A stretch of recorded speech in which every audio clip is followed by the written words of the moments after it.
Hello students, welcome back to your online English class. Today we will start with the third chapter of prose section, that is Scent of Gutters, written by Nirza Matto.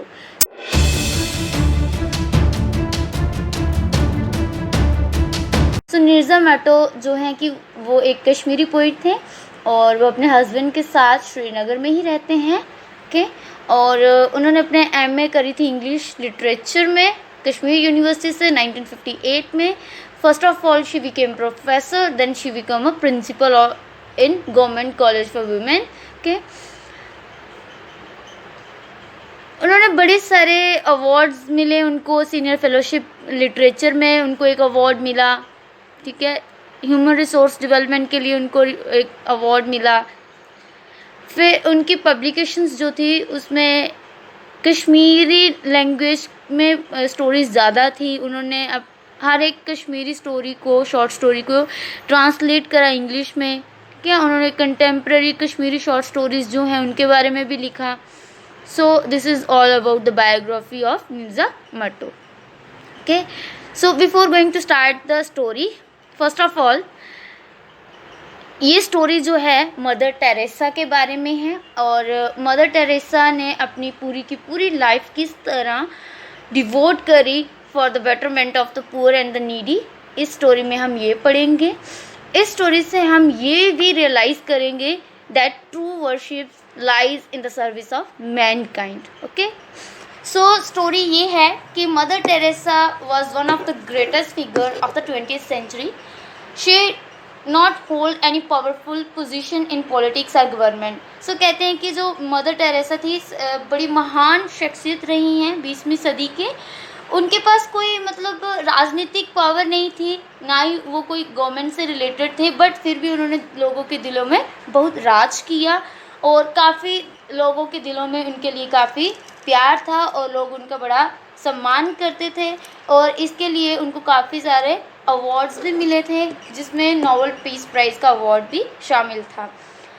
उनके पास इतना कुछ तो था नहीं, लेकिन फिर भी उन्होंने अपनी पूरी की पूरी लाइफ जो है डेडिकेट कर दी गरीब लोगों के लिए और भगवान के चरणों में अपने आप को आत्मसमर्पण कर दिया.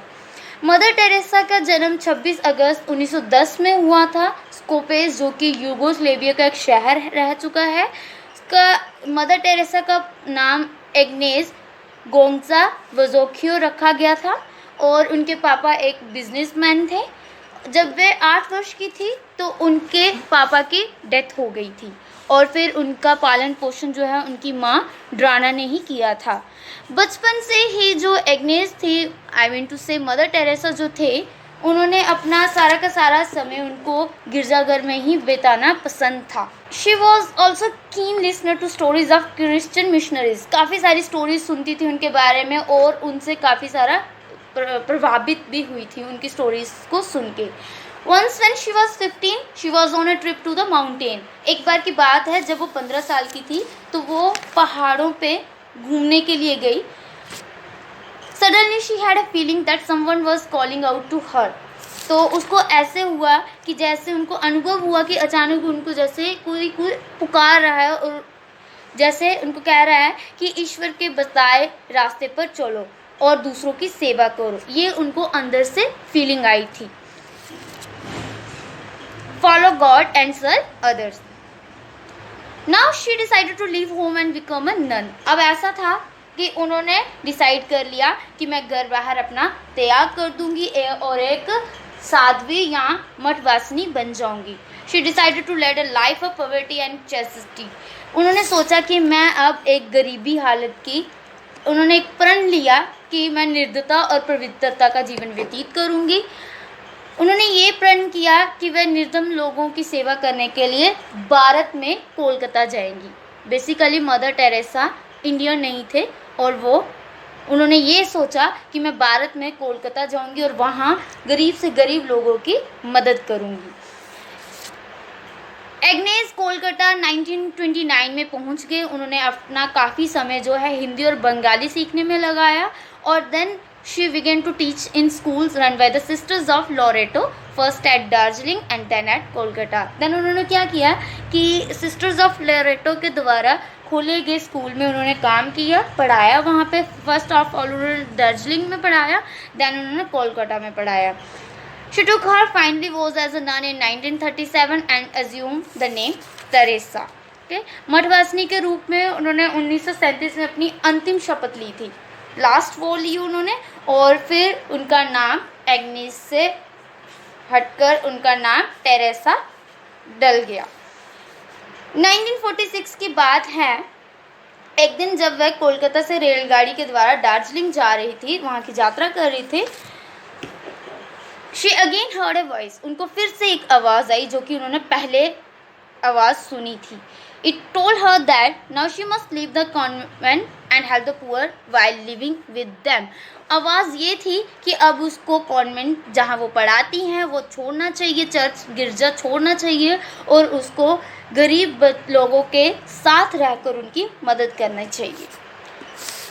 Mother Teresa asked her church order to give her permission to leave the convent and to start a new order of nuns. She got the permission and the order of the missionaries of charity was born in 1948. So हुआ यूँ कि Mother Teresa ने अपने जहाँ वो रहती थी उनसे अनुमति मांगी कि वो अब मठ छोड़ने और मठवासिनियों को एक नई परंपरा शुरू करने की अनुमति दे दें। तो उनको अनुमति भी मिल गई थी और 1948 में मिशनरीज ऑफ चैरिटी का जन्म हुआ था। Okay,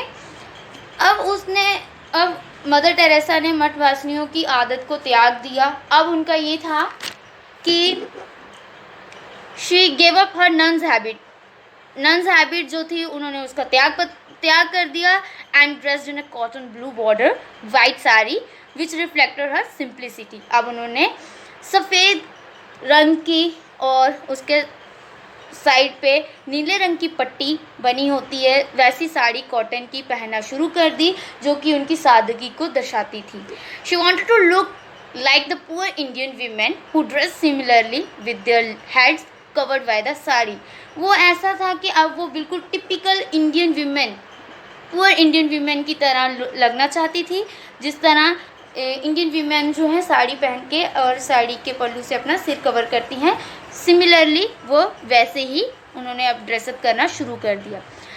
she set up Nirmal Hriday home for the poor, the orphans and the dying. She was awarded the Nobel peace prize in 1979 for her exemplary selfless work. Okay, so उन्होंने निर्धनों, अनाथों और मर रहे लोगों के निर्मल हृदय नामक आश्रम की स्थापना की। 1979 में उनको अनुकरणीय निष्काम कार्यों के लिए नोबेल शांति पुरस्कार दिया गया। 1997 में उन्होंने काफ़ी सारी मिशनरीज ऑफ चैरिटी की ब्रांचेस खोल दी काफ़ी सारी कंट्रीज़ में। Mother Teresa was truly a saint of our times. हमारे समय की एक सच्ची संत रही हैं। She brought comfort to the destitute. उन्होंने गरीब से गरीब लोगों की मदद करी, जो लोग जिनके लिए कोई आसरा नहीं था, मदर टेरेसा उनका आसरा बनी। She gave care to those who had no one to care for them. उन्होंने उन लोगों की मदद करी जिनकी मदद करने के लिए कोई आगे नहीं आता था। She made the most insignificant and unwanted human feel that God through the agency of Mother Teresa remember them. So ऐसा था कि उन्होंने अत्यंत महत्वहीन और अवंचित लोगों को ये महसूस करवा दिया कि ईश्वर मदर टेरेसा के द्वारा उन्हें याद रखता है। सो this is all about the story. So mother Teresa was actually one of the greatest figure of the 20th century, and she believed that true worship lies in the service of mankind. Okay, thank you, students.